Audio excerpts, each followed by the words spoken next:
अरे प्रभु जी दीनन के हितकारी, प्रभु जी दीनन के हितकारी, दीनन के हितकारी, प्रभु जी दुखियन के हितकारी, प्रभु जी दीनन के हितकारी, प्रभु जी दीनन के हितकारी। जब जब भीड़ पड़ी भगतन पे, तब तब आई समारी, भीड़ देखी के निज भक्तन पे गरुड़ सीत जी सवारी, प्रभु जी दीनन के हितकारी, प्रभु जी दुखियन के हितकारी। गोरे गोरे चेहरे पे आप नाथ होते जो बलिहारी, तो बे मुँह को क्या दिखाते जग में जिनकी सूरतिकारी, समरिया दीनन के हितकारी, प्रभु जी दीनन के हितकारी। पैसा वाले की यदि ताबेदारी करते भगवन, तो हाथन से छिन जाती सत्ता सरकारी, प्रभु जी दीनन के हितकारी, प्रभु जी दीनन के हितकारी।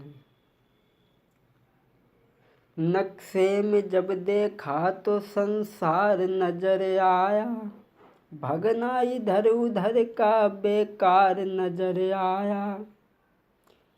कभी मद्दा कभी तेजी बाजार नजर आया, कभी घटी कभी फायदा रोजगार नजर आया, मगर न कहीं तेरा दीदार नजर आया, मगर न कहीं तेरा दीदार नजर आया।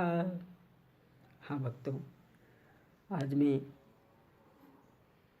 इस कथा में आपको समझाने के लिए चल रहे हैं श्रवण कुमार की गाथा।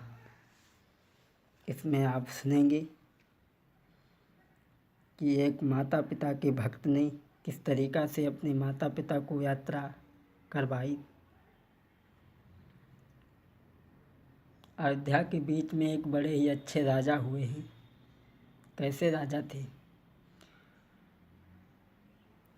जो अपनी प्रजा को मित्रों निज प्राण समान समझते थे, जो अपनी प्रजा को मित्रों वो प्राण समान समझते थे, दुखियों को सुख पहुँचाने में अपना कल्याण समझते थे, दुखियों को सुख पहुँचाने में अपना कल्याण समझते थे।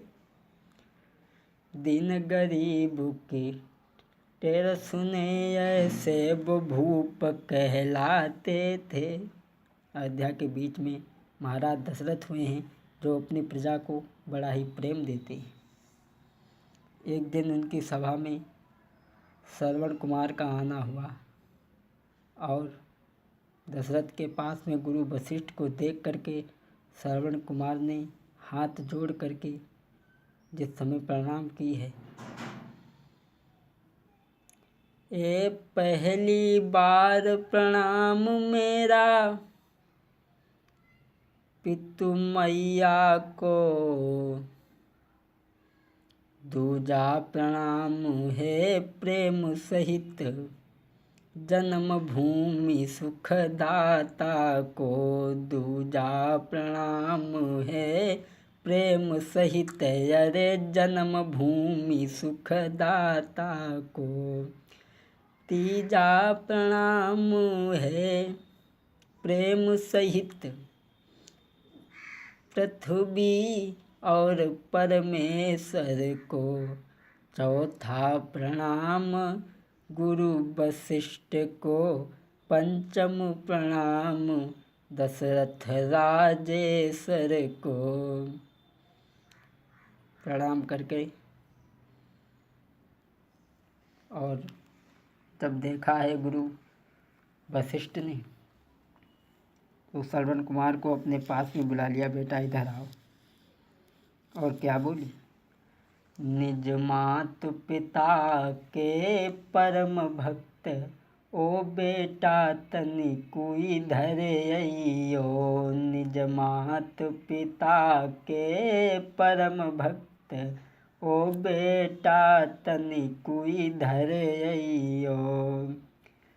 किस लिए आजू यहाँ पर आबन भव कुमर मुई समझइयो।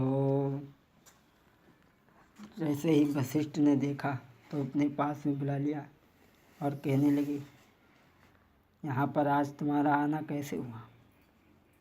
कहने लगे हैं, महाराज आप तो जानते हैं मैं क्यों आया हूँ।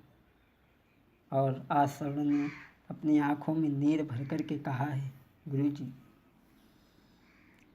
मेरे पितु माता अंधे हैं, मेरे पितु माता अंधे हैं, महाराज आप ये जानी रहे। मेरे पितु माता अंधे हैं, महाराज आप ये जानी रहे। उन पितु मात पिता की दशा देखिए, प्राण महा दुख मानी रहे। पितु मात पिता की दशा देखी, ये प्राण महा दुख मानी रहे। बोले गुरुजी आपको तो मालूम है मेरे माता पिता अंधे हैं, और आप कुछ ऐसा करें तो मेरे माता पिता की आंखें खुल जाएं। और बोले हैं, अंधन की आँखें खुल जावे, कोई ऐसी दवा बताई दियो। अंधन की आँखें खुल जावे, कोई ऐसी दवा बताई दीजो। बोले कोई ऐसी दवा बताओ, ऐसी युक्ति बताओ, औषधि बताओ कि हमारे माता पिता की आँखें खुल जाएं। अंधन की आँखें खुल जावे, कोई ऐसी दवा बताई दीजो। इसलिए आज मैं आया हूँ कीजो, आज कृपा कीजो। अरे रोई रोई के आज बेटा ने दीनी गिरा सुनाई है। करके याद माता पिता की बेटा रो बिल खाई है। अरे चरण पकड़ ले आज गुरु जी के, दीजो मोई समझाई है। कोई ऐसी दवा बताई दीजो के आज सफल गुरु हुई जावे। सुनी है बातें जब बेटा की, वशिष्ठ ने गोद में लो उठाई। गोद में उठा लिया वशिष्ठ ने और कहने लगा, गुरुजी कोई ऐसी दवाई बताओ जिससे हमारे माता पिता की आंखें खुल जाए। वशिष्ठ कहने लगे, बेटा क्या तुम्हें मालूम है कि तुम्हारे माता पिता कैसे अंधे हुए हैं। बोले गुरुजी मुझे नहीं मालूम। तो वशिष्ठ बोले हैं, बेटा श्रवण सुनो, तुम्हारे माता पिता कैसे अंधे हुए हैं। यहाँ से आगे की कथा भाग 2 में।